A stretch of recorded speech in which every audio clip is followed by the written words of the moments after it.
All right, ladies and gentlemen, welcome to a special edition of the Kisingani podcast. Today we've got a big fish in the building. Wakili Ngugi in the building, man. Karibu sana. Thank you. I saw you in the comments and I was like, let me DM this guy immediately. Huh? We were talking about this off there. You did quite a few shows, Pale Spice FM. Yeah, I did a number of shows. No, I've actually been on probably all the media stations. Yeah. I've been in the media. But first of all, about the comments, I wanted to say something. Yeah. Do you enjoy the comment section on TikTok? Where people just come and start having their own conversations. And it's nice if it's not about you. If it's about other people, I laugh because you can't, like, you see, I'm a comic, so sometimes you can't beat the comedy there. Like, guys are creative, Mazi. Do they mean it? I don't know, Mazi. I don't think they know the impact of those things that they're writing. Are we okay as Kenyans? Why are we like this? There's somebody who did a whole reaction video on doing videos and then Kenyans gather there. Yeah. There's a chick I came across on X. So she was saying, when Kenyans come into your comment section, this is what happens. Can you imagine? Yeah. She was saying first they'll start talking Kiswahili, then you'll see laughing emoji. You know the emoji which you've turned like this? Yes. So she did a whole study. I think when they swarm into your comment section, it becomes crazy. And sometimes it can become depressing. It can be. Yeah. I got into one of those. One of my posts got... A recent one, huh? A recent one. What were you talking about? I was talking about succession and how I just said, be careful who you are supporting. And people felt like I was being personal to them. I wasn't talking about single women.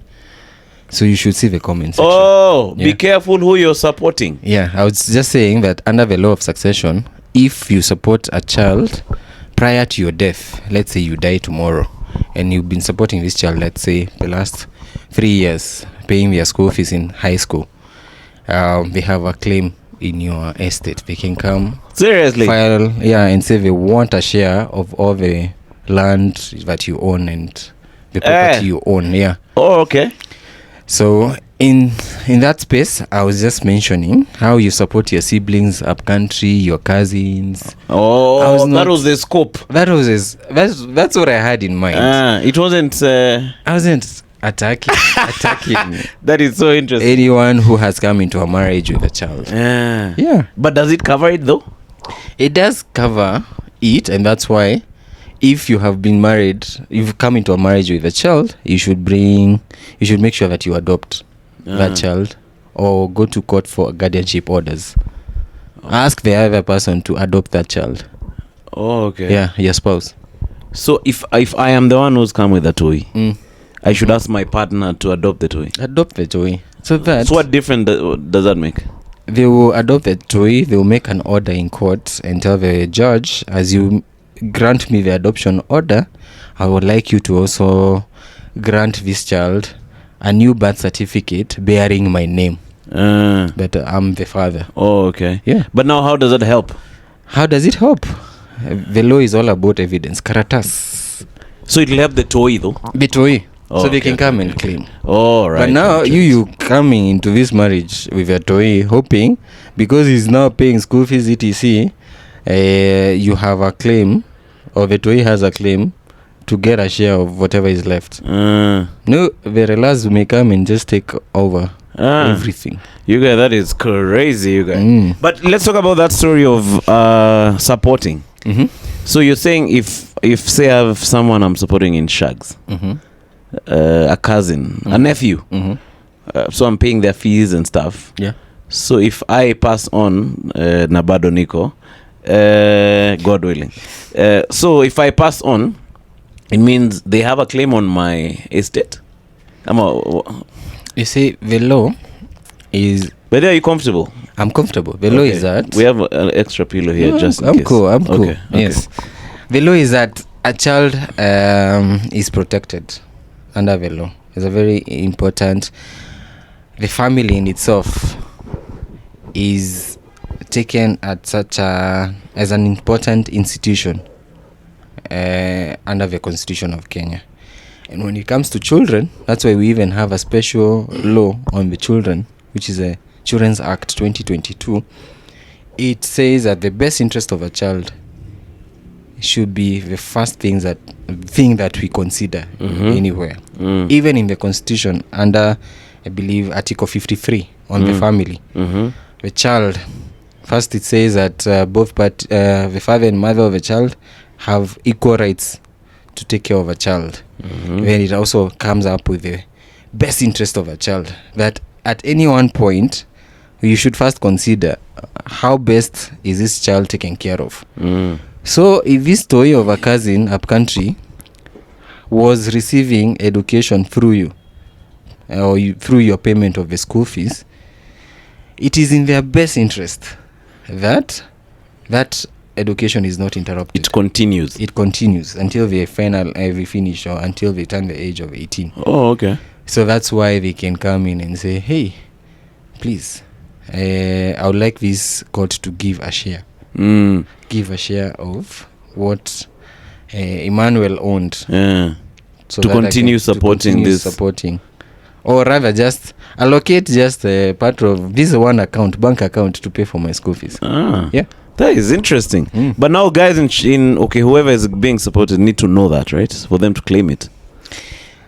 They could go for it because they are children, of course. Yeah. They need to have a guardian. So their parent, that brother or that other cousin should be the one who has that information, and they come to court. Oh, okay. And make an application and say, oh, you guys, mnakata hii keki, we also want a small piece. Yeah. That is interesting. So, and how about this? Now let's go to the topic which you aren't even talking about, the single mummies. Yeah. Or even single fathers. My bro is a single dad. So you've hooked up with this chick. You're paying the fees for the child. You're living together. So that has an impact also if anything happens to you. Yes. Under the Children's Act and the laws of Kenya, the child education and needs are vital. And the provision is, if you assume any parental responsibility, the child does not have to be yours. But if you assume any parental responsibility of a child, that one is taken as if you have taken over that responsibility. So if you just you're visiting this new girlfriend, Emmanuel, and you decide, I'll buy this kiddo some yogurt and some chocolate. You're assuming some responsibility. Serious? Me used to buy. They keep looking forward to, hey, where is Uncle Manu? Hey, Uncle Manu is coming today. So such an example, but also even a bigger example where you say, hey, you just need 2 G's for school fees. I'll tumia you. If you do that, if you assume that parental responsibility, parental responsibility could be any of those basic needs. If you assume that thing, it is taken that you have taken over. That is so interesting, man. Yeah. There's another chick I was vibing on at Toi. So obviously now you try to get into the good graces of the Toi. I used to go to Sarit Center and buy Ladybird books. Check it, ukona Tom Thumb. Then I make a pilgrimage back to her digs, you guys, but it didn't work out. Yeah, so as maybe they'll use those books as evidence. Check it, Your Honor. Emmanuel bought this book, so he's my daddy. So you have to get into this. You have to have knowledge. There's a friend of not my friend. There's one of my bros. He works for the correctional department. So he tells me that many people get into problems with the law, sana because of ignorance of the law. And he was talking about in the village setup, like guys do stupid things. You're hanging out with a chick, kumbe she's underage. So you find yourself in jail for life or 30 years. Because of those minor mistakes. So even from what you're saying, I guess, because I was like, people need to be educated. But I didn't know this stuff you're talking about. Yeah, it happens because most of the children cases happen where you don't choose sometimes who you end up with. So you get into a relationship with somebody. You're getting in, for example, for life, and it doesn't work out, and you have come with maybe one toy, you've gotten 2 other toys, and then you are separating with this person, and he decide to tell you, by the way, me, I'm only paying school fees for the 2 who are biological. This other one, me, I don't know that person. She has a dad. Let me tell you, if that chick comes to me as an advocate and I represent her in court, or basically if we go to court, the magistrate is going to force that dude who is trying to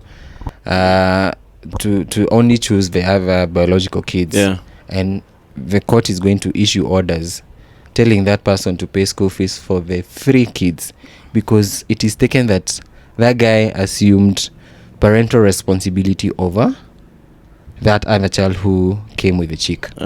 So ignorance of the law is no defense. You should just be aware of your rights. So, and is it like over a specific period of time? It's not over a specific period of time. You have assumed. It is taken. But see, I met you this month. It is taken if there is assumption. This child, for example, if this child can say that Uncle Manu is the only uncle that I know, because sometimes courts will request for interviews and tell you to bring that toy to court. Come with the children. I would like you to come physically in court with the kids. So you hear the magistrate say, Toto, huyu ni nani? Then they will just say, huyu ni Uncle Manu. Taking me. I have seen it where the magistrate has said, Emmanuel, can you pick this child? Then you follow the order, you go and pick the child, and then the toy just hugs you, and then, you see, you guys, that is crazy. You're reading this body language, and you can tell you guys are tight. Other situations are, you pick the child cries. And the magistrate will be like, hey, no, this issue is complex. I cannot force this child to stay with this guy. So you're telling me about the comments on the video you're doing. So the comments, basically, if I wasn't attacking, I was just giving the position of, and you can check it out, section 29 of the Succession Act, 1980. Is it the one where you're walking in the park? I was walking in a golf course. The golf course which looks like a park. It has trees. No, that's interesting. You do a lot of land succession also. Yes. It's called conveyancing? It's called conveyancing, but succession and conveyancing are different. Okay. Conveyancing is about property. Okay. Selling, buying of property. Succession is about passing my wealth on, to to the people who you have left alive. Okay. So that's succession. You find it's so emotive, because actually both of them are emotive, because one involves money, the other one involves property. And now in succession, what we tend to see is even people we didn't know about. One involves money. Conveyancing. Conveyancing. Okay. It involves money. So I have gone, and my chama has said, tuchange 10k, the 20 of us who have to sock, we shall buy you a plot, and we shall own this plot, and we shall maybe put up something together. Or sell this plot after 5 years and make our money back. You give that money, and the chairperson disappears. Emotions. Definitely. Emotions. You paid for something, or you and your guy wanted to own a home. Umechoka na kulipa rent, and you've gone and purchased property, and the developer, you bought something which does not exist. We call it off plan. And the developer has promised you within 3 years there will be a flat here, and within 3 years there's nothing. And if you've given an edifice. You know those plants, what plant, the way they chora them, eh? Yeah. Hey, they really look nice. We look really You really nice. feel, because if you're committed to the project, Yeah. you're like, yo, this is gonna be my digs. So you make a money. Yeah. Once you even go take a loan. So imagine you've taken a loan, and sometimes people take loans. You invest somewhere, and now you start paying the installments. Yes. You're going through these emotions, and you finish your payment, and you keep calling these guys. They're not answering your calls. Oh, we've moved location. They have gone to a new location. You have never even been to the site, but you were shown some When plans. you smell a rat is when guys start conveying to the site. Yeah, so they come to a site and find out. Hapa ndio walikuwa wamesema wanataka hizi nyumba. Photograph. It's painful, eh? It's painful, so they come to us and we follow through. Other times, just being in that process where, so that's conveyancing basically. Okay. But there's a good side where if you use a professional, you come to me as an advocate. I'll do the due diligence. I'll ask you questions. Why is this property? Sometimes I even go to the site. I insist, Emmanuel, you're buying a piece of land. Oh, what are you doing on Sato? So we go see this piece of land. Okay, let's do a search on this company. Let's see who are the owners. Let's see how long they've been transacting. We do that due diligence. We find, this is actually their fourth project. They're good people. I think you can proceed. Where is the sale agreement? Let's edit.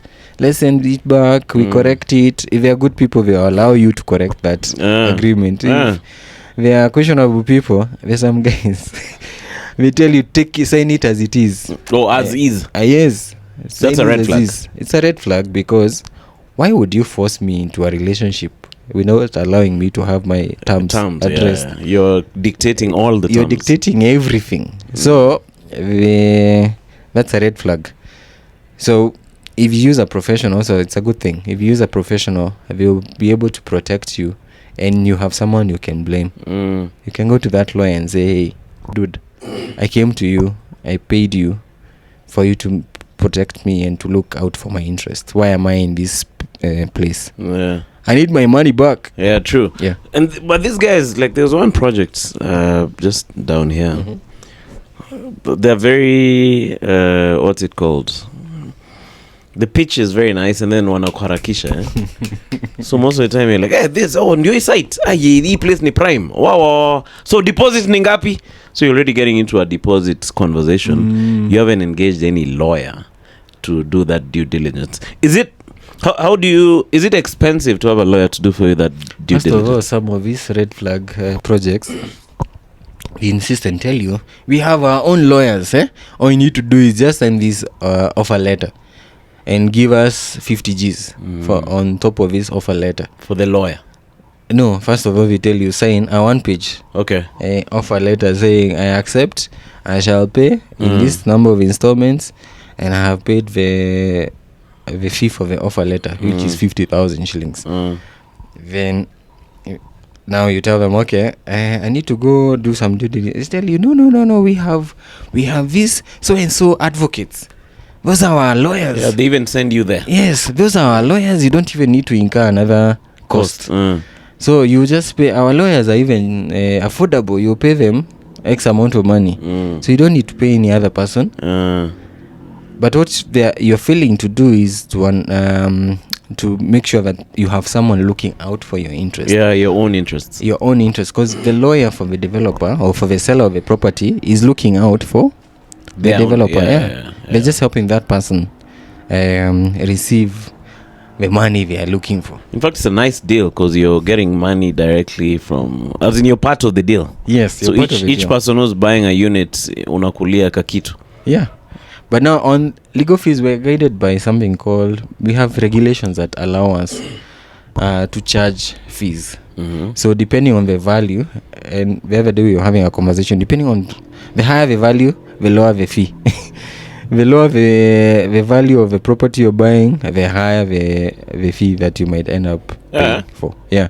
So we have a guideline that allows us. So I can't tell you it's a fixed figure. Okay. And tell you, lawyers are 100k or 50k. it depends on what you're buying. But it also depends on the farm, right? Depends on the farm, depends on a lot of things. There are factors to be considered. Even depends on the client, depends on the number of units. How come there's no, like, I wish there was a way you could have a rating system for lawyers, the way you have 5 stars if it's a nice app. Because most lawyers, it's recommendation. I know a guy. The problem is now you don't know if this guy who you're being recommended to is a solid guy. Who are you? Okay. So I think they are, but the best way to pick a lawyer is actually through referral. Okay. Because someone else has dealt with this person. They've been able to gauge whether they pick their calls, they respond to emails, they deliver within the specific timeline. So that referral is important. But also, there's a rating or other factors that you should consider. Do they have, for example, are there other people in that office? Or this guy is a briefcase lawyer? But maybe an answer ndio, but the things which we are not superhuman. Yeah. So depending on your transaction also, there is a turnaround period that may require you to sign or to review a document within, let's say, 2 days. And let's say this person is also handling 10 other clients and he's traveling a lot. So it's up to you to choose. Is there an office where you can actually, the person, if they cannot pick, maybe they're in court or maybe they are in a meeting, are they able to send you to someone else who can assist you on that issue and tell you, I'm in a meeting, do you mind speaking to my assistant? Or do you mind speaking to my associate? Then you are referred to that person who now is handling that thing. So it's, when it comes to gauging and seeing who is the best person to deal with, I've come to learn that you can't do it alone. For me as a person, I can't pick all the calls in a day, but I'm able to delegate calls and I'm able to delegate emails and work. And at the end of the day, I would have spoken to 10 people or 20 people with turnaround. So if you're looking for a lawyer, maybe that's one thing to look at. Are they able to delegate? Do they have a team, or are they just working alone? Yeah. No, that's interesting. So yeah, I think that's why it's good you guys educate us by coming to some of these podcasts so that we know some of the things. Although Kenyans sometimes we love shortcuts. Like I was talking to an architect friend of mine, he was telling me guys hate coming through directly to architects. They just go to a random guy. There are these guys in town who sell plans. I don't know if you've ever seen those guys. I've seen those books. There's those booklet with houses. So you buy that. Then now when you're in trouble is when now you come back to the professional. Like you're saying with the conveyancing story. Now that we are talking about that, how do Somalis put together their projects, man? Do you have insight on that? I don't have insights on that, but I think these guys, when you work as a team, as a group, it's easier because you changa one bob. We are able to raise 10 shillings, the 10 of us. So it's easier for us to jump into a project and say, this land is 2 shillings. We give it 2 shillings. How much is it to construct this thing? 4 shillings. How much is the finishing? So they're able to come together as a community. So then they do their thing on trust. It's a trust in the communal. They have a more solid trust system. Yeah. It's trust in, I think, also community. Communal. Like, can you trust me with some chums? Maybe do some project. I guess we have to do math. I have to check the rating. Check it. Okay, ukona 5 stars, so therefore nakutra. No, but I hear you. Yeah. Because even those 2 small chamas, guys start kosanaing very quickly in our circles, man. I don't know why. Why can't we just be good people? I think we need that foundation of being someone who's like a group of people who are worthy of trust, and that's why I think we have a problem of if you give Manu, say, a X position, suddenly Manu becomes super rich because now he starts stealing. Like we complain about our thieving leaders, Ukoju, but I think it starts up on grassroots. Like if you're not stealing from your chama, if you're not stealing from your local where you're employed, you're more likely not steal when you get up there. Yeah. I think so. So succession. My family is also going through that succession thing, but now as we're a polygamous family, you guys. In succession, everyone has to agree to the proposed division. That's the expected outcome at the end of a succession process, that you shall all agree. If you don't agree, then you leave it to the judge to make that decision for you. So it becomes the judge's discretion. Sorry. But the judge is guided by the law. Okay. What I was referring to earlier, that's section 29 on succession. People who you are supporting, the income, the inequality in the family. So that guides how the judge makes the decision. Someone may be the siblings who might still be in school, and the judge will be like, okay,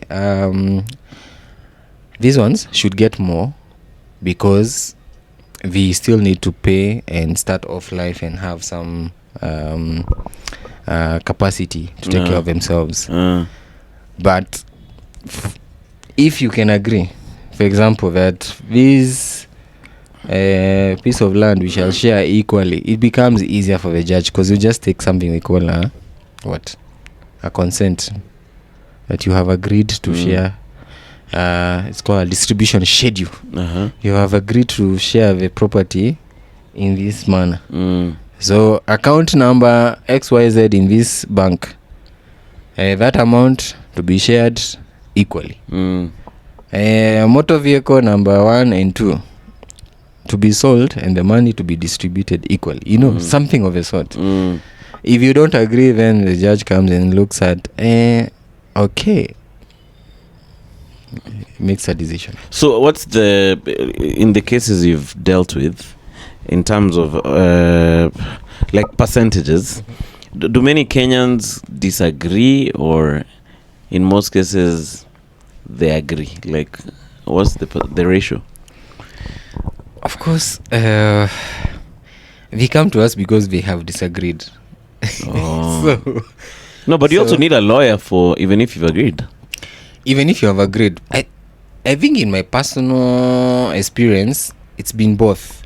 I've had cases where it's just been rough.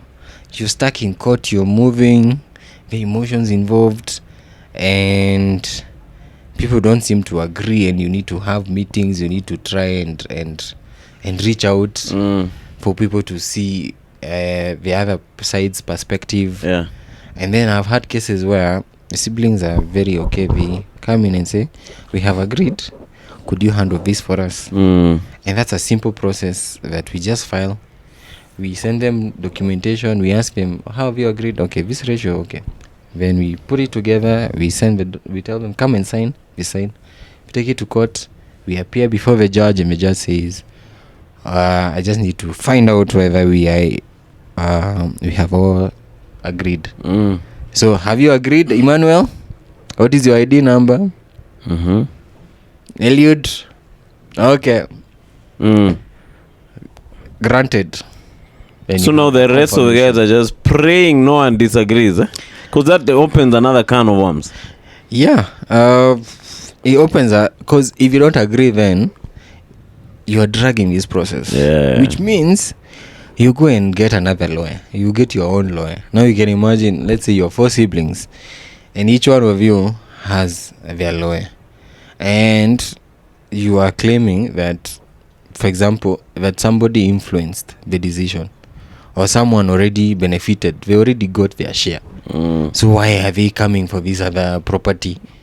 And they put in their documentation making such claims, and then you see this documentation doesn't come at the same time.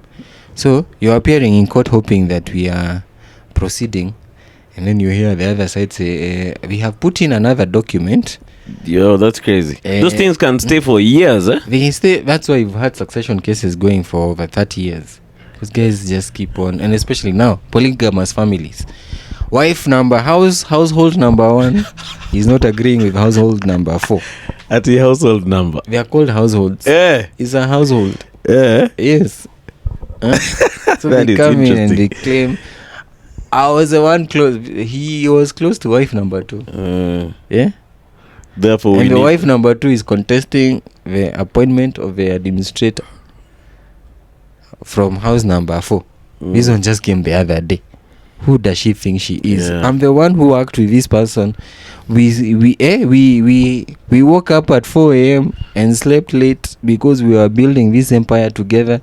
Then in his later days, he finds this Kashungwa who just appeared 10 years ago. When you're looking at people in their 70s, they're the ones fighting, or 80. But it's sad. Eh? It's sad. We should not be there. And I tell people, even besides writing a will, what is this that you are afraid of, that you don't want to give shares of your property to your children? Why don't you want to just bequeath when you're still alive and say, Emmanuel, I take the 1 acre huko nini, because you are my second born. You take this and this. This house, we shall live in this house. Your mother and I shall live in this house. Why don't people want to do this? What do you think? It's a cultural thing, maybe? No, I've heard people say things like, Emmanuel is a drunkard. He's going to drink his inheritance. You're going to take everything and just misuse it. You're going to sell it and just go to Dubai. But is that a reason not to write your own will? Chop the money. With Ukrainians. At what? As in, is that a reason not to write the will? No, that was first. What I advise is, just share. When your kids... Or share while you're alive. Yeah, when your kids... So even you transfer the... Yeah, transfer. When they hit 25, they have cleared campus, you just divide the property, give it to them. Oh, I get you now. That's I get the reference. 1. 2, write a will. At least to support whatever shares you have given out. But if you don't want to give at that point, talk to your siblings and say, hey, or your friends, your very close friends, and say, hey, in case I die today, I would like you to be the executors. See that this property is transferred to my children as follows. Oh. So that's the will. But also... So you write it and give your close confidant or your lawyer? No, you go to your lawyer with your confidence. Don't do it in your bedroom at in the darkness. Okay.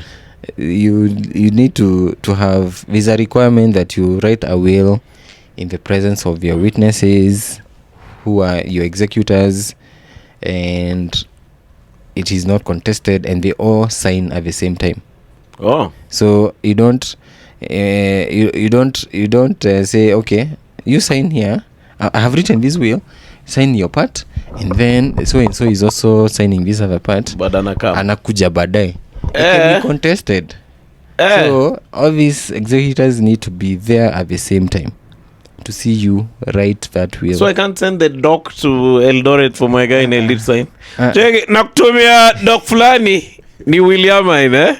But now, during COVID, there were regulations that came that we could do it online. Okay. You could get into a Zoom call. Oh, all the executors. Yeah. Okay. You do that, Google Meet, switch on there's a meeting. So and so is in TZUG, and you're like, oh, I can you hear us? Okay, so this is a will. We are about to display it. Can you see it? When you display it on the system, okay, insert your e-signature. The insert. Oh. Tech came in around COVID, and now we can do such wills. So also it's stuck. Like we can still do it now. Yeah, we can still, but now... We can do it online now. Online, you can do a will online. But because there's a recording that we can have, that we can produce in case somebody was to come and claim that... there was an issue around that will, contest the will basically, and say either there was due influence or incapacity of a person making the will. So you avoid such things. But lastly, if you don't want to do a will, or maybe you have small toys, why not register a trust? A family trust. Transfer of the property you have in that trust. Appoint some trustees, and you're safe. So who would be the trustees? So you're confident. Okay. So they are the trustees in this, and then you have them there. So is that foolproof? It's safer. We are looking at it as a safe way, especially you have the beneficiaries are, let's say, your kids who may be 10 years of age. We don't have the legal capacity to sign any document. Oh, okay. But if you have a trust and you have appointed trustees, and you see, a trust outlines how this property will be transferred. Oh. So in case you pass on, with this registered document that can be used to transfer the property to your children. How about guys like me who don't have toys, Manzi? So if you because don't I have property, the government to take your things.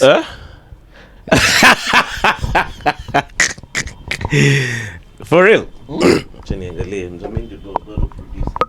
So I have, like me, I have property. Niko na property pale Kitengela. I have my moti. I have my shags place. So I'm always wondering, well, if at all, I'm not saying I'm not gonna get a toy. Sijapata candidate bado. So nikipata before, if God forbid, if anything happens, what happens? Friends who are looking for single men. Chicks. Yeah. So tell them to watch my podcast and they come through. Watch they this can show. edit. They can vet me on the pod. Checky, get me his number. He's okay. So now what happens? So you pass on. Your property is left and taken up by Gava. Yeah. The government will come in and say, hey, this land or this car seems not to have an owner. And then it is taken for the benefit of the public. For real? Yes. It's called unclaimed assets. It goes into that institution. So it's unclaimed. So we publish notices in the papers. Car registration, XYZ, title number, Kenya Gazette. We post that. We are saying, anyone, any takers who know this person who can come and make a claim, you're given a timeline. If you don't show up within that timeline, Gava will take it. Yeah. And it goes into our public use. Yeah, they can build a campo there. No, we will just probably. Or a children's home, mama. They just could something. do that, or they could just take it up, convert it to private property. The money goes to them. Oh, to okay. They sell it. Either that, but it becomes government property. So or your M-Pesa. See how you have 20 G's in your M-Pesa, and you just die, and nobody goes for that. A Safaricom will surrender that money to unclaimed assets. But generally, at least, just let your siblings or your folks know that you own something. If you're single, because at some point, and this is a benefit of writing a will, you're able to list all your known property. So no property is left out. So if there's that land, Kitengela, there is this moti, there is this house, you have already, people already know where they are. Yeah. In case of anything, they will go for a succession process and say, we want to take over the ownership of this property. So your siblings can do that, right? They will do that. That's the standard. But now imagine your siblings don't know that you have this land. Oh, yeah. So they go for succession. And they know you have a car, so they fight for the car only. Then the land is just left there bare. Then some cows come in and start feeding on that land. And then the next thing, people put shanties, and then they go to court for something called adverse possession. Because we've been living for 12 years uninterrupted, and they claim we want to possess this land because there's nobody, and we've been here. And the court says, sure, take this land. Ish. We take the land. There's a friend of mine whose dad died. That guy had a lot of land in Ruai. So they're still looking for some of that land. It's so sad. Why are we living in secret? I don't know. Why don't you want to, at least that one close pal of yours, why don't you want to tell that friend, I have this land, just in case of anything, I would like you to go to. So even if you're not going to have a will, but me, I'm here to tell you, just write a will. Or just transfer that property, or just register a trust. I'm here to just tell you that. But if you haven't gotten to that, because it's a process, if you haven't gotten there, just let someone know. Don't buy things in secret. Yeah, true. Huh? Yeah, that's a and then very... we just see you struggling around here. And then we are doing harambes to pay for your hospital bill. Yeah. And you have a rental income go into a bank account. Yeah, it's crazy. Yeah. It's crazy, Mazi. How about these stories about living? I've not updated myself in regard to if I'm living with a chick. How long before she becomes... she's recognized legally as my lawfully begotten wife? You know, you see that, and this week I was reading an interesting judgment by the Supreme Court. The Supreme Court was distinguishing a wife. What is the definition of a wife? So a wife under the Marriage Act is defined differently from a wife under succession law. So a wife under the Marriage Act, we have a Marriage Act 2014 that says all marriages are only recognized upon registration. So if you're living with somebody, even if you have gone and paid dowry and you have kids, under the Marriage Act, my friend, you are single. You're not married to each other. Because under the new act, and it gave people, from 2014, it gave people 3 years. It said, 2017, you guys make sure if you have customarily done your wedding, or customary, come for certificate. People didn't do it. It went back to court. We extended the time and said 3 more years. By 2021, come register. Guys didn't do it. So the current position is that all customary, come we stay, any relationship, if it is not registered, it's not recognized as a marriage. So what's the legal ramification? Ramification of this?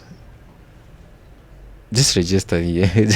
Because because we talked about can you get property? You can't. So we are saying that's the Marriage Act. Under the succession law, if you have been living with someone and the neighbors have been seeing her come from your house, their toys born in that relationship, this person can come under the law of succession and claim part of your assets.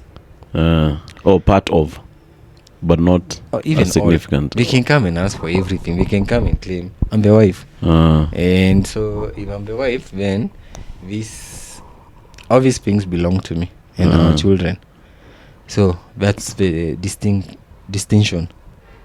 But also, when it comes to matrimonial property, under the Matrimonial Property Act of 2013, if you are to separate with someone, this girlfriend who you haven't done any wedding or any registration of that marriage, it will be very difficult for that person to come to court and say, hey, we bought some land together and I have a share of that land. I want my 50% of that land. I actually took that loan. So it amounts to matrimonial property. And the title is only in your name and you are separating. It will be such a who are you? Who are you? We don't recognize you. A funny joke. When you appear in court, the way I'm not wearing a tie and a coat on, because we have a dressing rule. Kitambo judges will tell you'd stand in court and then start saying, Your Honor, my lord, my name is so and so. I appear for the plaintiff. The judge would answer and say, I cannot see you. Where are you? I cannot see you. Because I'm not tie. Because you're not properly dressed. Yeah. Then they will tell you, I cannot hear you. You know what you need to do. For real? Yeah. What do you think about that? Because I saw Kindiki the other day saying that the young people have said, I think I'm just quoting him, not verbatim, but he said young people are saying dress code doesn't really matter. Okay, especially at the workplace, it's productivity. So do you think even do you think the courts also need to lighten up? Okay, I'm not saying get in there wearing shorts, as in just some casual wear, maybe a nice tee, And I say, like I'm looking presentable. eh, Like maybe those rules are still part of the colonial head wig heritage. Maybe they need to chill. What do you think? I'll get into trouble for this, but I'm going to say that there are some professions that are taken are treated in a different manner. They are treated they're treated with high regard and esteem. And in those professions, there is an expectation that you cannot, for example, go to a hospital and find the doctor looking a certain way, probably with piercings, nini. You know, are you sure? Will you be comfortable with that doctor? Maybe he has piercings, but he's seriously skilled. Okay, take a flight, and then before you take off, the captain comes, and they're wearing a durag, and they say, "Ladies and gentlemen, are you going to continue with that flight? My name is Captain so-and-so." Okay, this captain looks a bit funky. So but maybe if they say the airline is built on that culture of us guys are relaxed airlines. Jackie, welcome to Relaxed Airlines, where Captain wears durag. Fly with us. You get but I get your point. You get my point. So I think there are professions where it is expected, if for example, as a lawyer, I should be in official wear. It shows seriousness in regard to your prepared order. Even in your mind, you already have some order in your mind, compared to if I show up in court and I'm just, you're saying what, uncombed hair, and I look like an IT guy who comfortably works from home, from a computer, and produce results. You know, it's different from someone who presents themselves through speaking and being seen. Yeah, because sometimes judges even get an attitude when they look at you and how you're dressed. Let's say you are flamboyant and you showed up in court as let me just use an example of a lady in a very colorful outfit and makeup and a bright colored hair. Judges will have an attitude and look at you and say, hey, you're disrespecting. No, maybe they will just be like, okay, let's listen to the content. Then when it comes to making a ruling, they may be biased just because of how your lawyer was dressed, or you as a lawyer you were dressed, because I guess there are lawyers watching. Or as a guy, I show up in court and it may not be something extreme. I'm just wearing a very tight suit, very tight pants, and then you open your butt until here.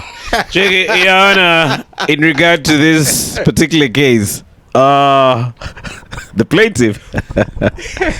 They form an opinion, because they form opinions. They form an opinion and they may be biased. So I think some professions, maybe not. Are there countries where it's a bit chilled in terms of? I've seen some countries where the extreme I've seen is just lawyers in dreadlocks. In dreadlocks? Yeah. Oh, okay. Because you see, law as a profession is a very traditional profession, and it's a very old. I hear it's a second profession. Oldest after prostitution. For real? Yeah.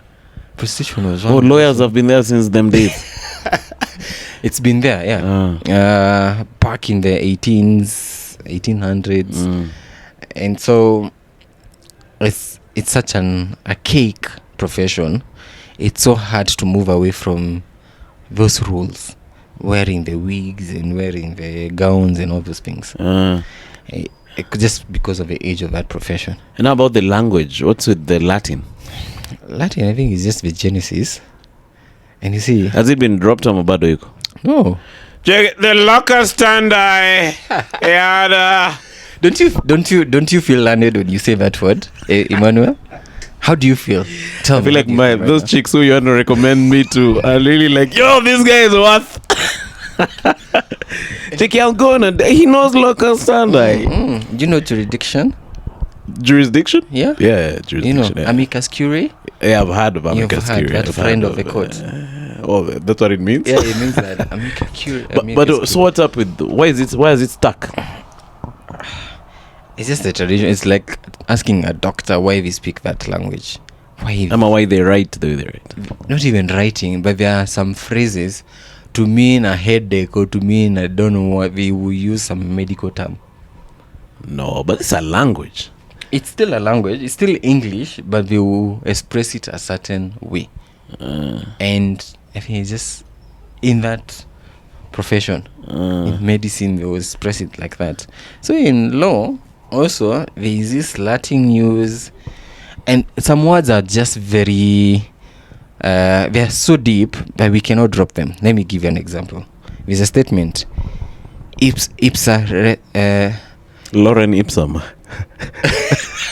Locita, ipsa locutor.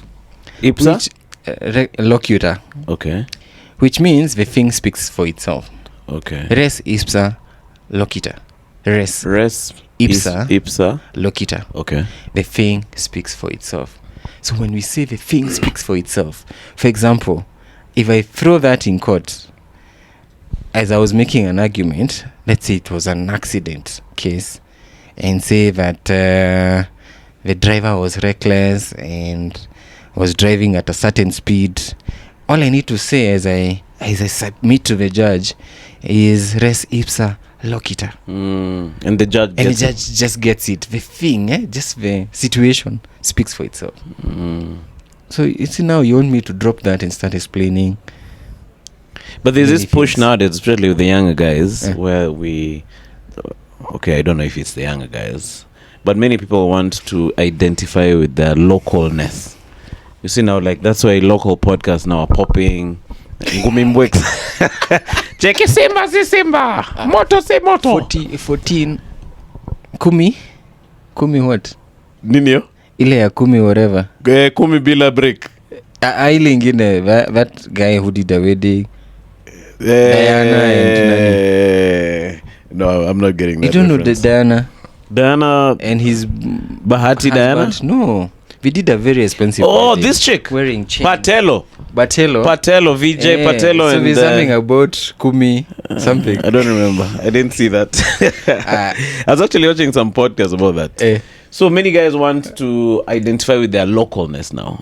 But maybe it'll happen eventually, where we drop all European references and now we just have a local way of doing things. So I tell the judge, my lord, the crime of defilement under the law, my client should be imprisoned for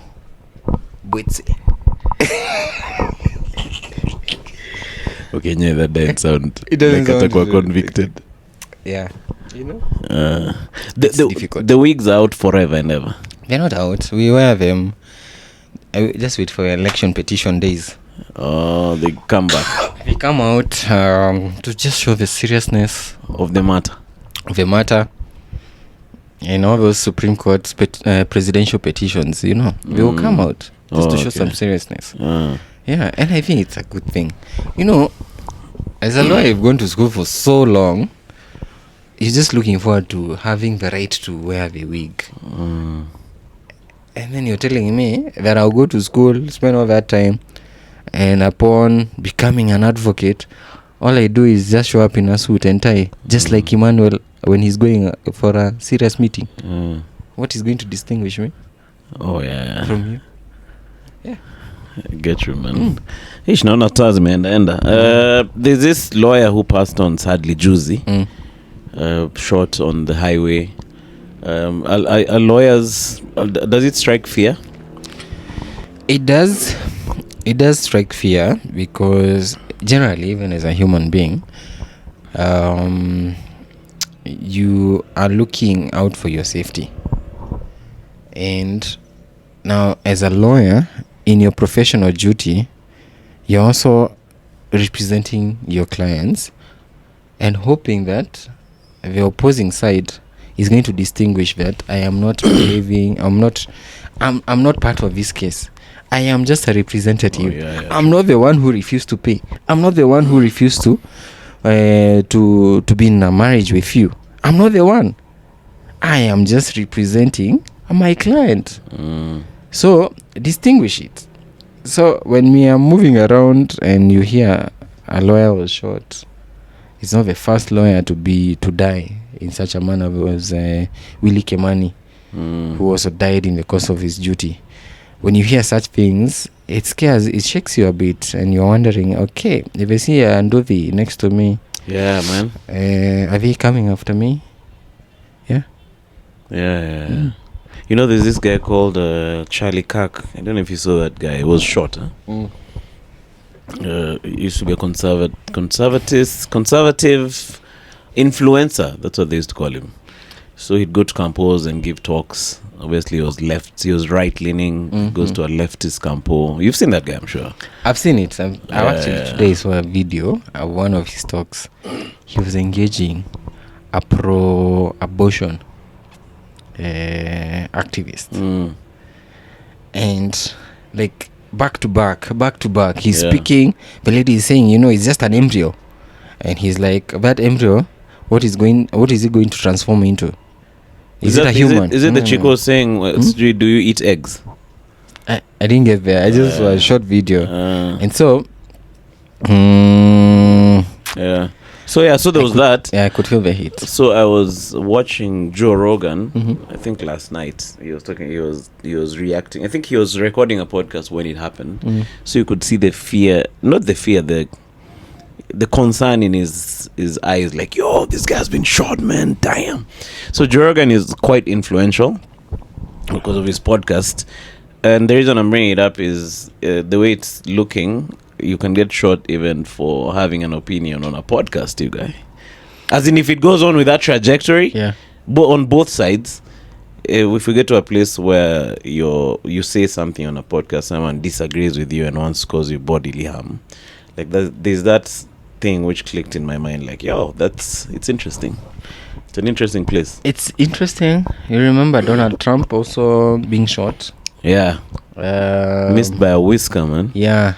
So I think any politician will be addressing the masses from a glass, bulletproof glass or something of the sort. Yeah. Because you don't know who is disagreeing with. I don't know whether you have ever posted, again, those comments, you've ever posted something and people came and disagreed with you and you felt the hate and you felt like, because they just said, Emmanuel is not even funny on one of your shows, or one of the videos, maybe someone just came from nowhere. They don't even know you, and they just said, "Still joke," and expressed that in a way that you felt like they are likely to look for you the next time you're on stage and throw something at you.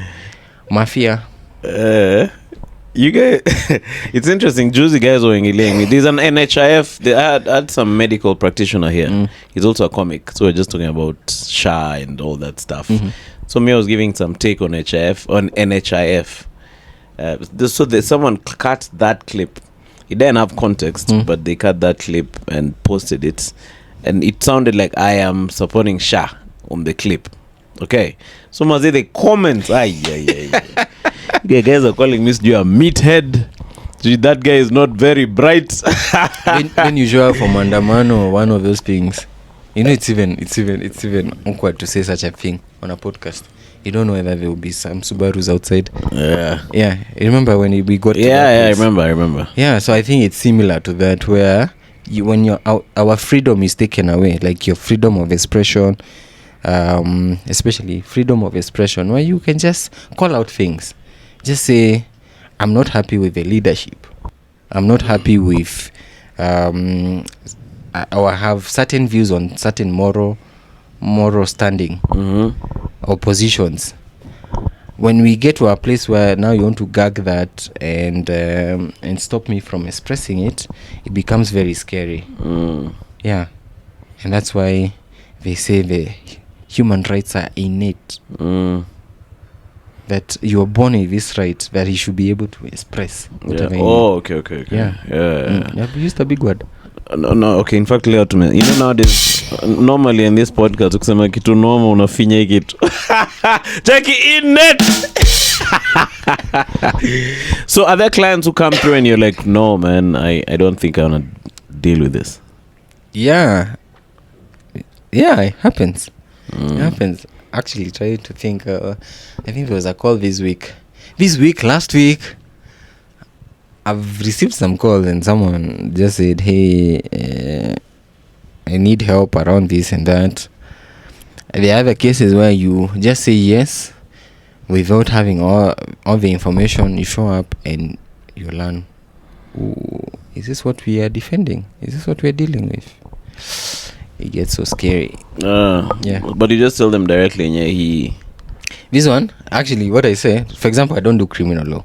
So if you come to me and you tell me so and so has been arrested, and they are now in remand, I would like them out, I'll just tell you I can recommend somebody. Oh, so you don't do? I don't get arrested. I will not. Me thought now I'm set for life. Check you, acha nipigie mtu wangu fulani alikuwa podcast yangu utaona. There are people who do that. There are people who have connections. They have OCS's numbers. Ops, nini. No, me, I will struggle with that. And these friends have an OCS number, like, hey, boss, mkubwa, kuna rafiki yangu hapo. Tunaweza ongea.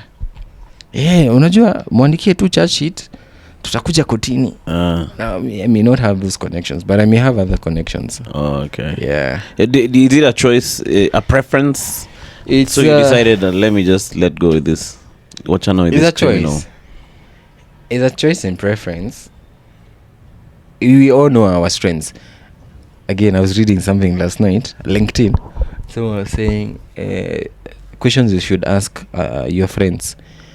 What are my strengths? What are my weaknesses? Honest things. You should post that on your stories. What are my strengths? And look at the comments. Oh, okay. So you ask people what they think your strengths are. And it's important to be honest with ourselves. For example, I'm a very calm person. I am not. My personality is not that one that can is shouting aggressive.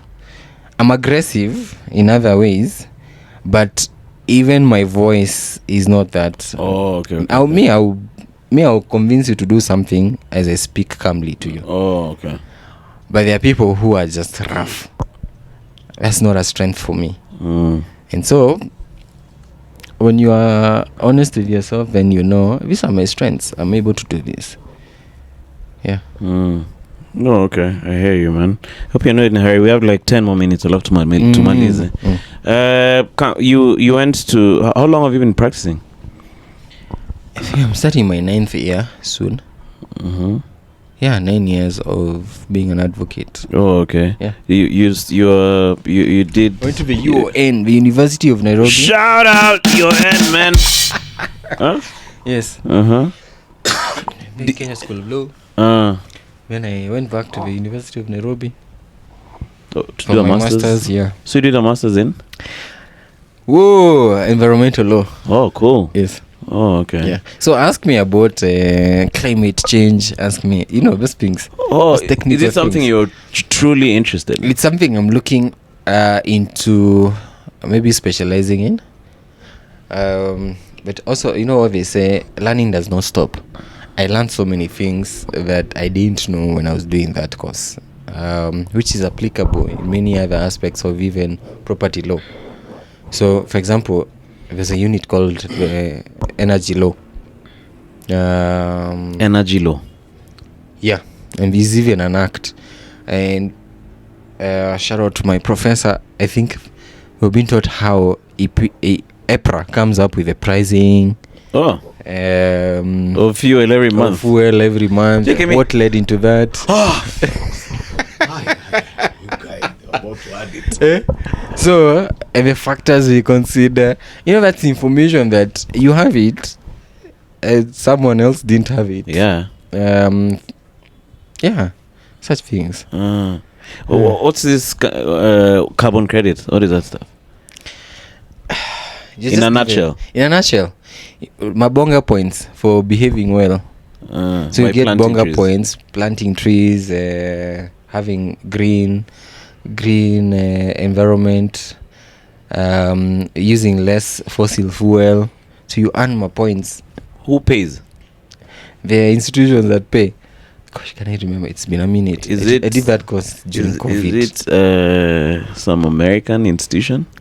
Yeah, it's unfortunate that when we talk about the superpower, the US and the organizations under the UN, those guys are just on our neck. We will never be fully independent. Okay. We'll never be fully independent because these guys have shots they score every time. They will implement. You attend those UN conferences, and they happen every so often. Like I didn't know about Vision 2030. Came from one of those conferences that insisted that guys, by year 2030, this is not what we want the world to look like. These are the achievements we want achieved, and all member states who have signed to be part of this organization should behave like this. So now Kenya now started enforcing that and said, this is our Vision 2030. They have a list of things they needed to do. We have 4 years to 2030. Oh, so now you go back and align yourself to the vision. You go back, align. As in, you learn how the world system just runs and how governments can never be fully independent. Okay. So, the current president may be in power, but he found that some guys became signatories of a certain treaty that requires certain things to be done a certain way. But what if you say I'm not doing? If you're not doing, penalties. And also penalties when you don't comply with what you have signed to.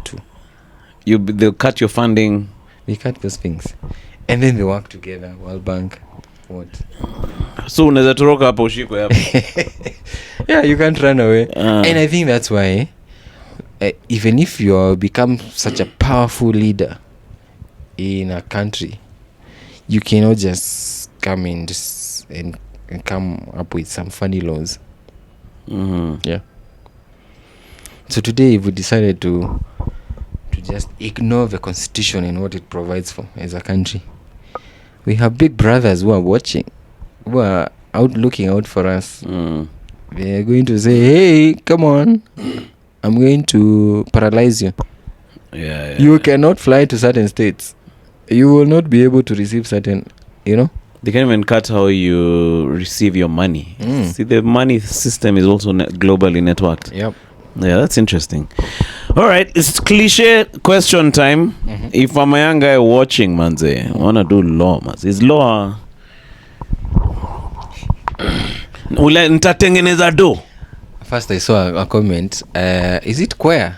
Just had 500 students signing up for first year. I think this week or around this season. Yeah. It's 500 or 5,000. 5,000. I don't know if it was just square or it was just the first years in uni. 5,000. Or the number of graduates who graduate at the end of the whatever. So my straight answer to this guy is go for it. Why? There's so many things you can do with your low degree. You can make so much money depending with how and where you end up. You can become a politician, you can become a researcher, you can get employed by UN just because you have a low degree. You can become a consultant. You can work as a prosecutor. You can work as a judge. You can work as a private practitioner. You can be employed in any industry. So it just depends on where you want to end up. So you don't really have to go to court as a lawyer, because it is just information. It's knowledge you're impacting upon yourself, and you figure out along the way. You will figure out where you want to end up. And there's some strengths that you pick up in your life. Like, there are people who come to my office to work for me, and I'm honest to them. I tell them, I think you would do better as a researcher. And they get employed, let's say, in parliament to just legislate, come up with the laws. Okay. Other people come in, like, I think you can become. There's one wants to become a human rights lawyer, and you don't have to be an activist to become a human rights. You can work in organizations that look at human rights, and they're not only in Kenya.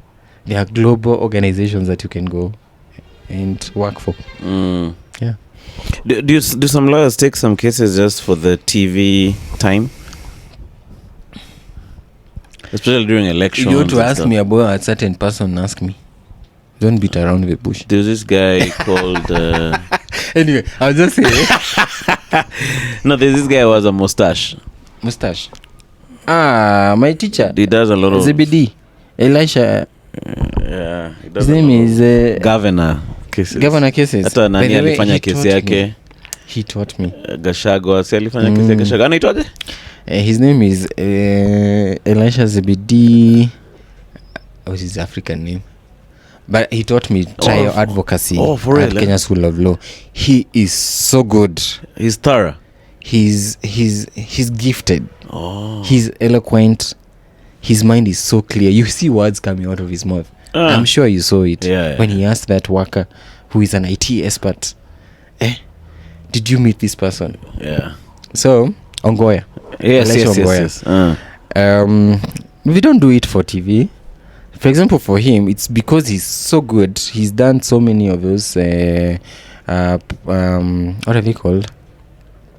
Those political cases. It's well vast. Impeachment cases that, and you see now he's specializing in impeachment. You know? He's so good that when you're an MCA, when you're MCAs members in the assembly and you want a lawyer to represent you, or if you're a governor and you need a lawyer to come and represent you in those cases, they'll think of him. Yeah, true.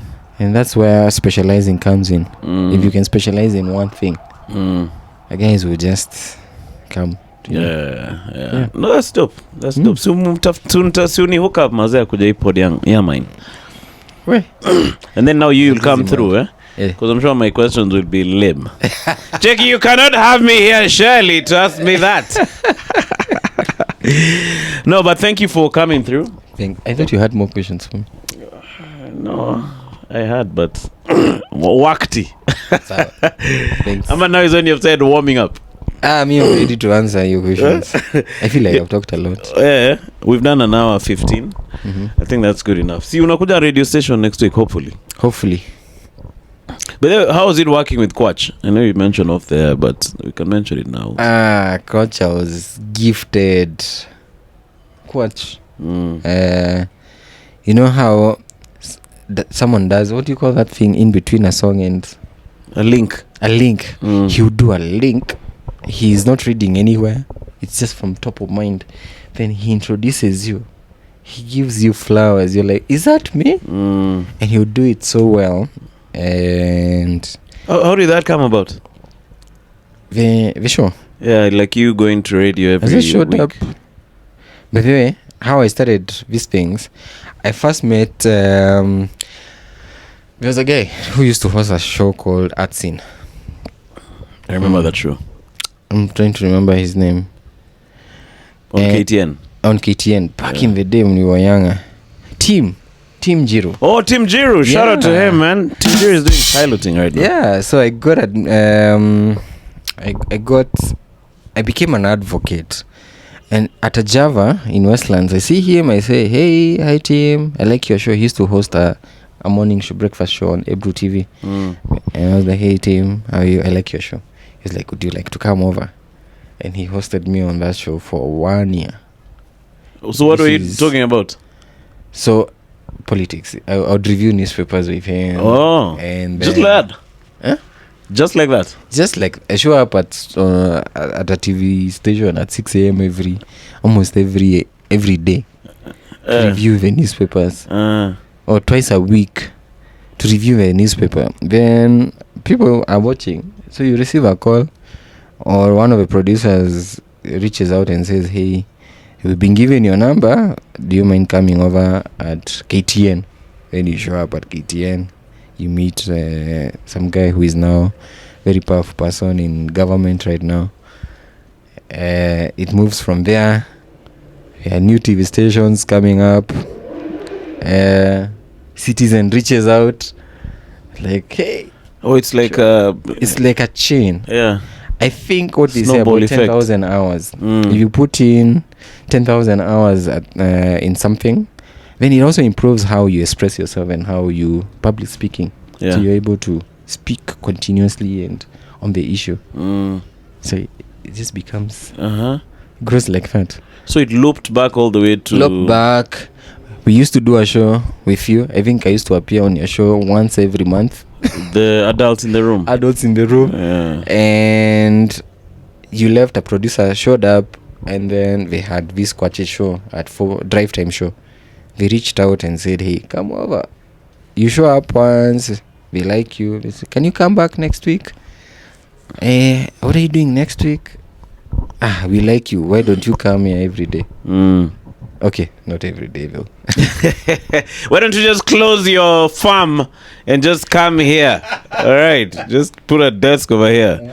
No, that's quite interesting. Did it snowball in your career? Do you think you got clients of it, more or less? It did. You see, some professions like mine, generally, I think all professions are all about visibility. Yeah. And if you're on top of mind to somebody, they will think of you first. So I need a lawyer. So guys will think of, is this other guy? Have you ever even done a show in Noro? Yeah. Is this guy? You did in Noro? Yeah, I've done a show You're in fluent Noro. Cuke. I was fluent.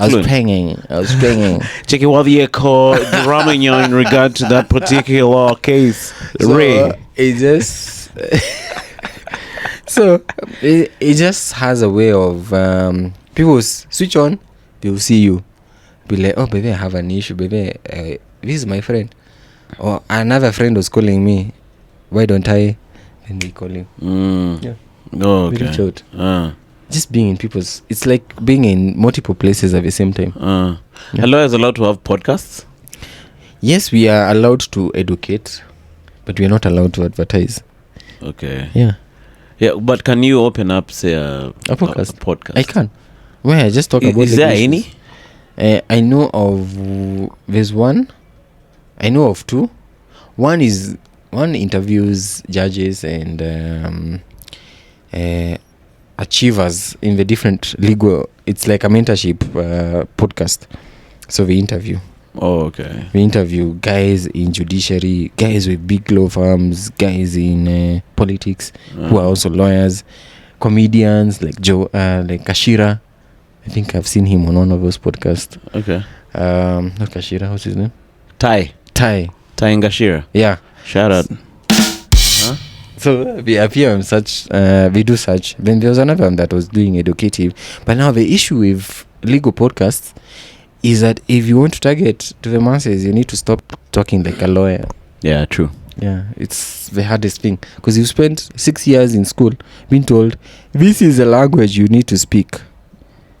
And then you meet clients and they want you to break it down in a language I understand. Yeah. Don't tell me plaintiff. Yeah. Niambie mulalamishi. What is even mulalamishi? Mcomplaini. Complainant. Don't use a complainant. Just say the person taking you to court. Like, yeah. Can you be represented in court in Kiswahili? Yeah, it happens. Or you can, eh? You did see Nani Ongoya talking Kiswahili. No, in one of this. We are meant at it to be, to become a lawyer. One of the things that they look at is how you performed in languages. So it is expected that, for example, if you are practicing law and you're in court and maybe the witness is cannot understand English, but he should be able, because Kiswahili is a national language, he should be able to talking to do the hearing in Kiswahili. Unamuuliza Bwana Emmanuel, ulikuwa wapi hiyo usiku? Bwana Emmanuel, nataka unipatie jibu la ama ndio. Ni kweli ulikuwa pale? La ama hasha is the same thing. Lose the case. Ulikuwa wapi mnamo tarehe 18 mwezi wa pili mwaka jana? Now you answer. Yeah, it's expected that you should be able to speak Swahili. There's this new page on X called Helicopternews. Is it related to the helicopter church? Did you know about helicopter church? What happened to that church? It died? No, the it crashed? Still around. Helicopter crashed. Pun intended. I've seen the helicopter page, and I think it's owned by one of the lawyers. Dunstan. Because there's always... I followed it. It has interesting clips. Are you allowed to record in court? I mean, in some instances you're not allowed. In some you're allowed. What is Audacity, Emmanuel? Appearing with a camera. You know, for you to make it in life, I think you need to be shameless. And you need to be audacious. You need to have that audacity where you do things which have never been seen. So even that person having a whole page media team, probably he's trying to inform the masses, you know. Yeah, because we don't advertise. Yeah, we inform. No, but it's very interesting because it's like an insight in what happens. Like I can just walk into any court and just listen to cases, right? I can, right? Like me as a mwananchi. And nowadays, even online, you can log in. You will just go to judiciary.co or judiciary website. I was trying to remember the full. You go to judiciary website on kenyalaw.org. You will find the list of courts. You will find the list of cases. A link to Teams, and then you in the morning at 9 click. Ding, you join the court. You listen in. It is so interesting. There are no cases where it's a private hearing. I might have to be an order from. There are cases where you request the judge to hear you in chambers. Oh, okay. So they will remove everybody from that link and then just have the parties in court. There's some divorce cases where we request for such. So because it's Emmanuel who is a celebrity, we will just ask the court whether we can have you in chambers. I was hanging out with this lady who was famous. She was on this pod and she was saying they edited their names. I think they put something about putting initials.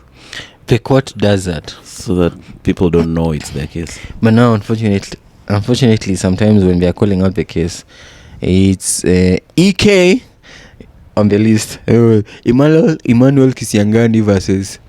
I don't know if you have just exposed it, because on the file, the actual file has your name. Yeah, it's only on the listing.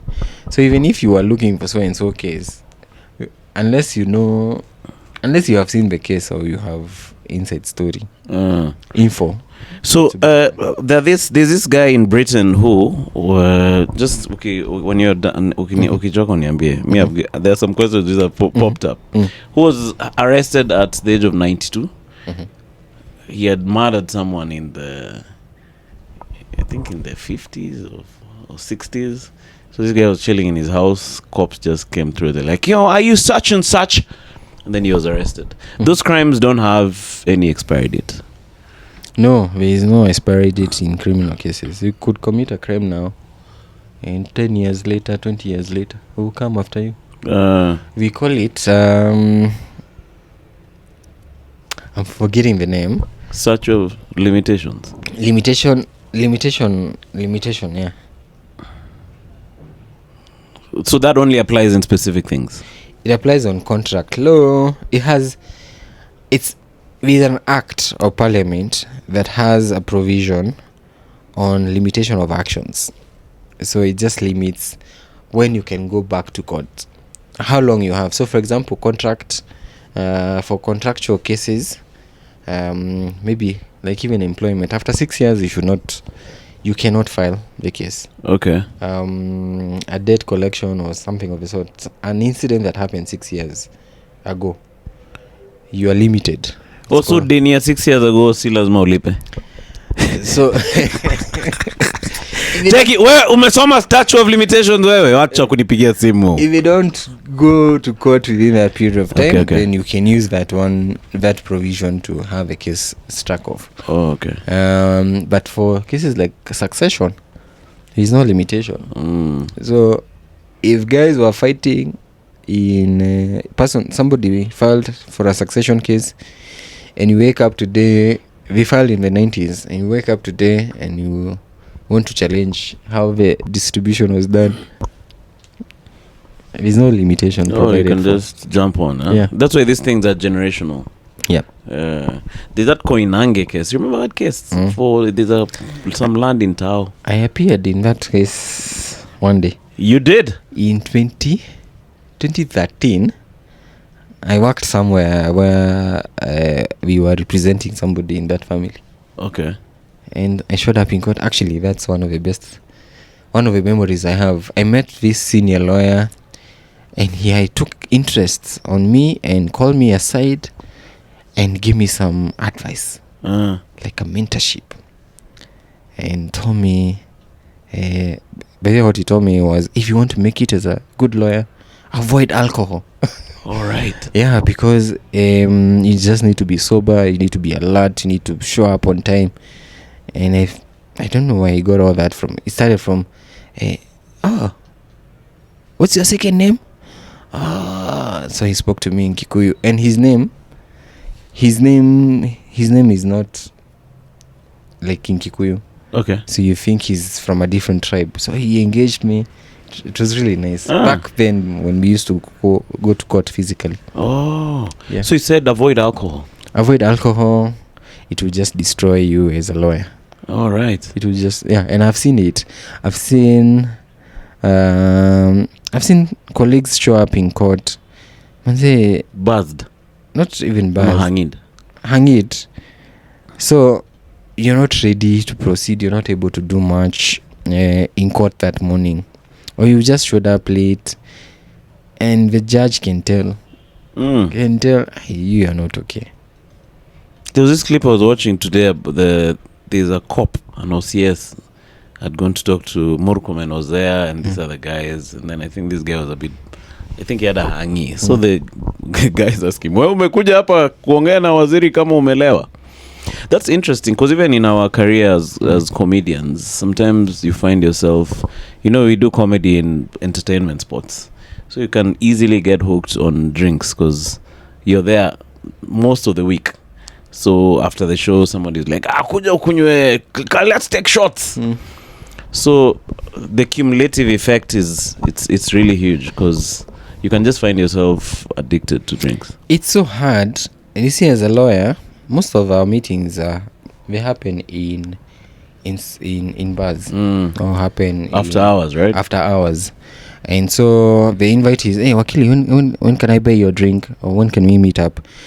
So you're not in control, and it's so difficult to control that, because one, you may be in meetings 3 times a week or 4 times a week.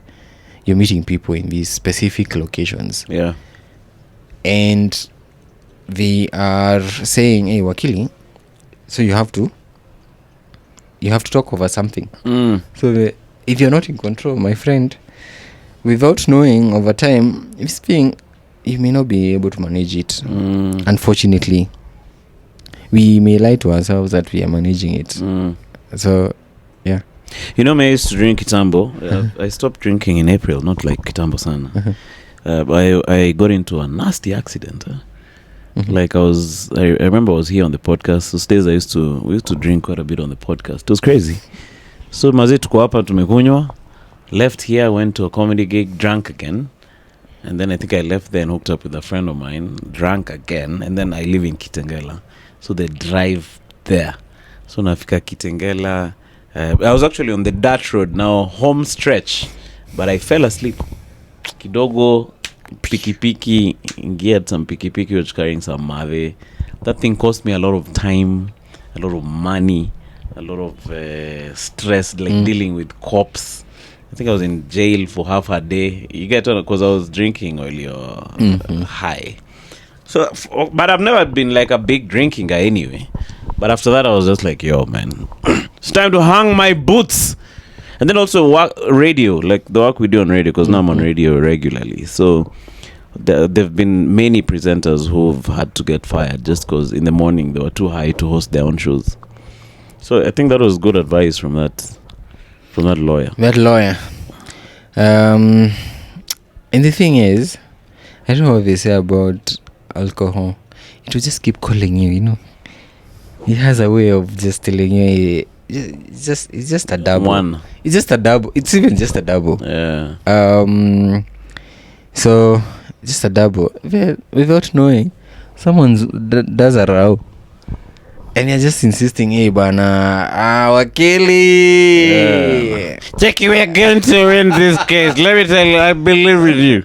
I believe in you.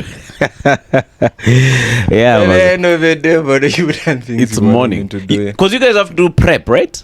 Have to do. You see, you call it prep? It's a fight. Okay, you're going to war every morning. Oh, yeah. So this war, some guys may take advantage or may have an advantage.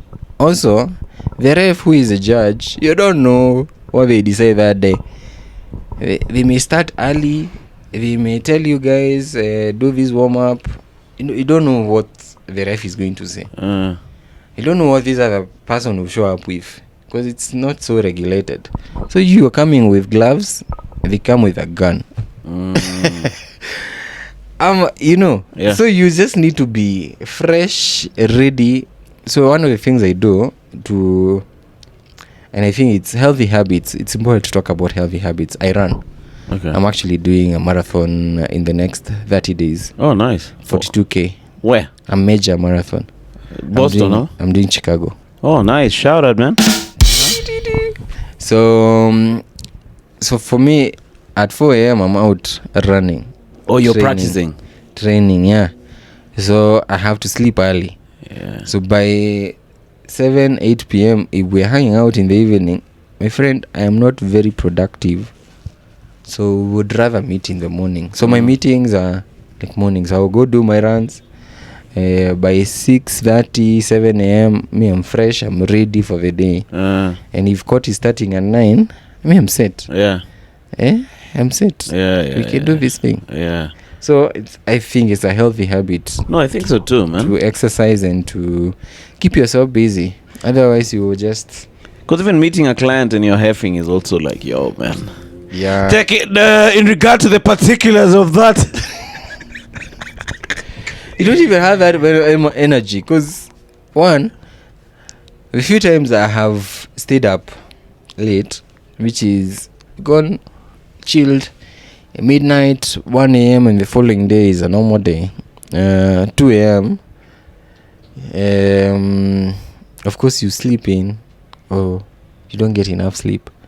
You're not the best. And you're dealing with people. The nature of the work is that you're supposed to be a good listener. You're not supposed to get emotional. You're supposed to be calm and give solutions. You're supposed to be the sober one. Because you've hit someone without motive. Let's use that example. They're after you. You've called me, Wakili bana. What do I do here?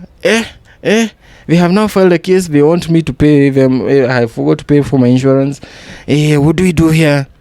So I'm supposed to be the one relaxing you and making sure that that you feel calm about the situation, that I'm going to handle that issue. So, but imagine you've called me, I'm still like, this day, when you late end, it's only 9 a.m. When you late end, I'm you called me and I'm now shouting back at you. Why are you calling me so early? Yeah, true. Yeah. You know, not of benefit to you. Yeah. If you call me and I'm calm, Yeah, it helps. It helps. I remember my bro came to rescue me that day. I felt very nice when I saw him. Checking me. Jailbirds, brongo ashakam na wacha tu sahi. Do you watch this? Have you watched Better Call Saul? No. There's a show called Better Call Saul. Breaking Bad. Did you watch? I didn't enjoy it. You didn't enjoy it? I enjoyed Suits more. Have you seen the trailer of Better Call Saul? No. Should check it out, man, and tell me what you think after you check it out. Okay. Huh? I will. This lawyer guy is... No, just check it out. Okay. Yeah. Maybe on the next podcast, tutaongelea, man, if you make it through episode 1. All right. Wakili, if guys want to follow you, Wakili Ngugi, right? Yeah. Everywhere. At Wakili Ngugi on X, Instagram, TikTok, LinkedIn. LinkedIn, no. LinkedIn is Eliud Ngugi. LinkedIn. Hey, LinkedIn is a serious place. Serious place. No, thanks for making the time and coming through. I'm looking forward to having you often on this podcast, man. So, karibu tena. Thanks. Cheers, guys. See you guys on the next one. Bye-bye.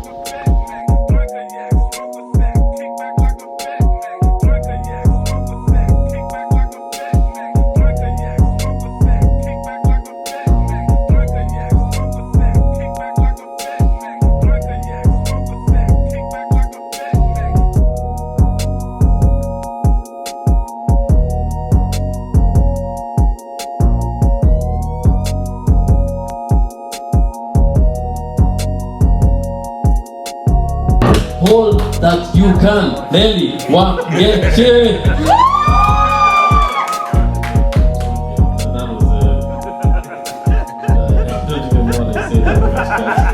That is the whole that you can.